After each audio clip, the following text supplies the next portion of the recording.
Hey guys, I wanted to give you a short introduction to INTASC 7 to get you guys started.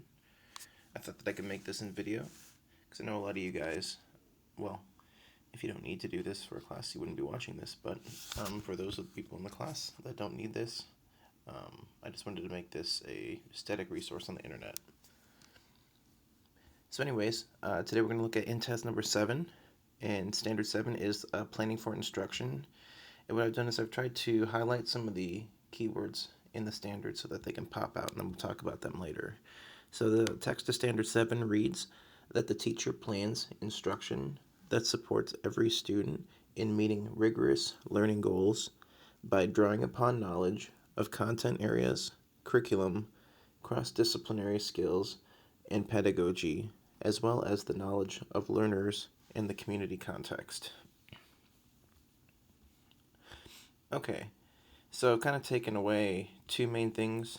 The first main thing is your topic that Standard 7 is about, the idea of planning for instructions, or that we as teachers, we're going to not only plan lessons, but lessons are going to fit within units.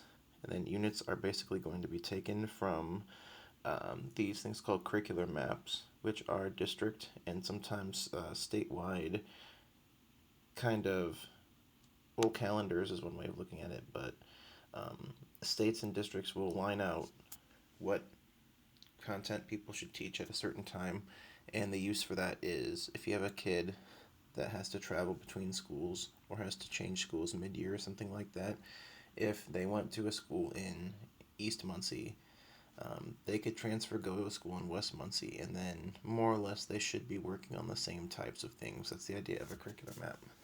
But anyways, understand that we will be planning such things, and such things do fit um, within each other, if you will. Lessons fit inside units, which fit inside curricular maps.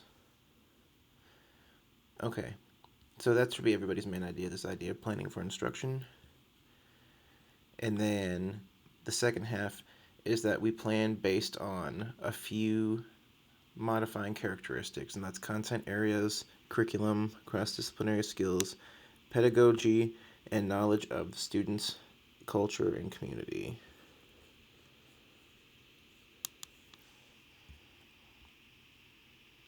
So we can just go through these really quick. So we plan curriculum, or plan lessons based on knowledge of our content area.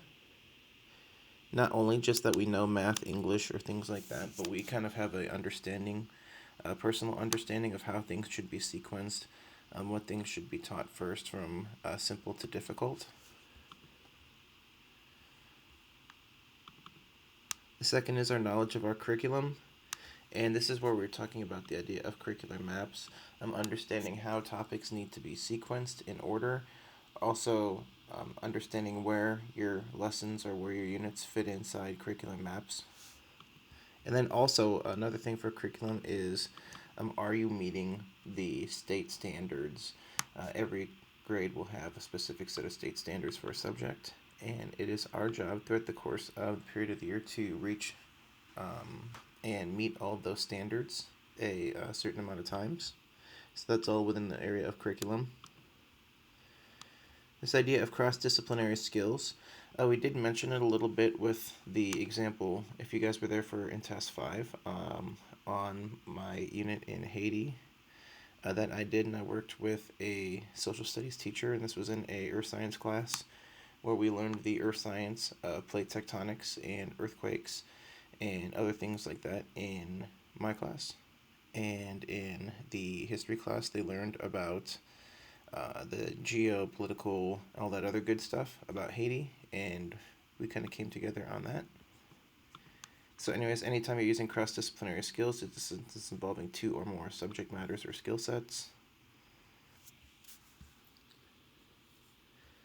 Okay, fourth, we have this idea of pedagogy, which is basically research best methods or best practice in general.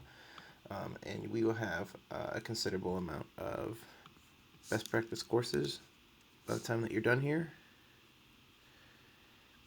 And then lastly, but not least, is this idea that all of our technical planning from the content end is only as good as our knowledge of our students and the um, context of the community on which we are teaching our kids. So we have to understand, first of all, if our students have either the prerequisite understanding, which is do they come into a class having either life experiences or some sort of other experiences. Oops. There we go.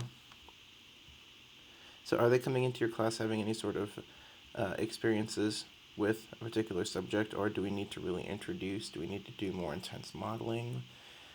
Let's say, like, for example, in Indiana, uh, maybe a unit on the ocean might not be so relevant because there's probably a good amount of, especially younger students in the Midwest that probably haven't actually seen an ocean, just because we're pretty far away. So we need to make sure that we need to adjust the lesson to provide more context and really more background information.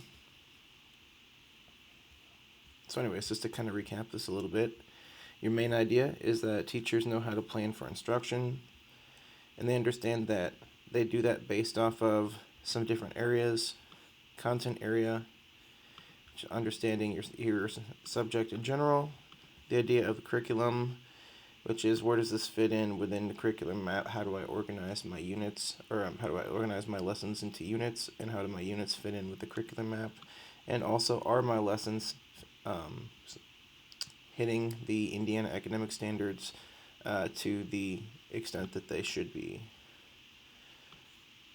We plan lessons based on our idea of cross-disciplinary skills. Anytime that we can reinforce other skills, kind of kill two birds with one stone, that's always good.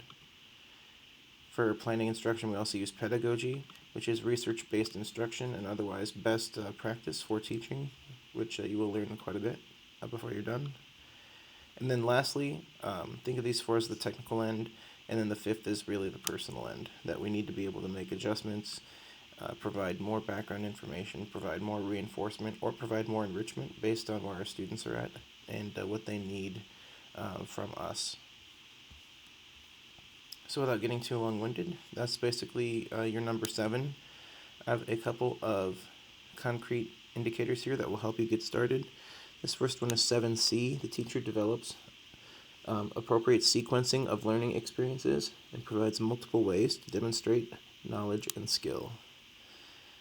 This goes back to what we were talking about, that a lesson, well, not just that a lesson has a beginning, a middle, and an end, but also understand that if we're teaching a global topic like math or something like that, that we break down math into some more specific kind of subcategories, but that have individual lessons within them. And the more that we do this, we kind of learn what needs to come first, and then what can follow after that. So basically, we build our foundation, and then we work up. And then also with this multiple ways of demonstrating knowledge and skill, this goes back to what we were talking a little bit about project-based learning. Remember that some students may not have the written or expressive language skills to be able to fully demonstrate their understanding or comprehension of something through, let's say, like a paper. But yet if you gave them a creative outlet, let's say to make some sort of graphic or artistic representation or some sort of spatial representation like a diorama, or any sort of other creative outlet. They can make something on the computer with the internet, or there's multiple ways that students can show their understanding. And that's where we kind of use some of that knowledge of our student to find what our students are good at, and making sure that when we're taking, especially when we're trying to take these for assessments, that we're getting an accurate representation of what the student actually knows, and that there's not some sort of ability, there's not a performance gap due to us assessing a student at a relatively weak skill. Okay, so we also have 7F. The teacher evaluates plans in relation to short and long range goals and systematically adjusts them to meet each student's learning needs and enhance learning. This is especially true in special education because we're always going to have short and long-term goals in our IEPs.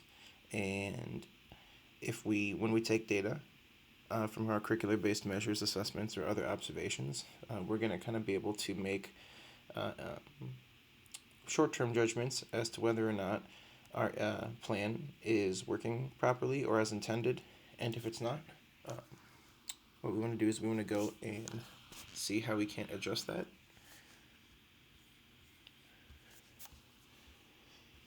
Okay. Two more. The 7G. The teacher understands content and content standards and how these are organized in the curriculum.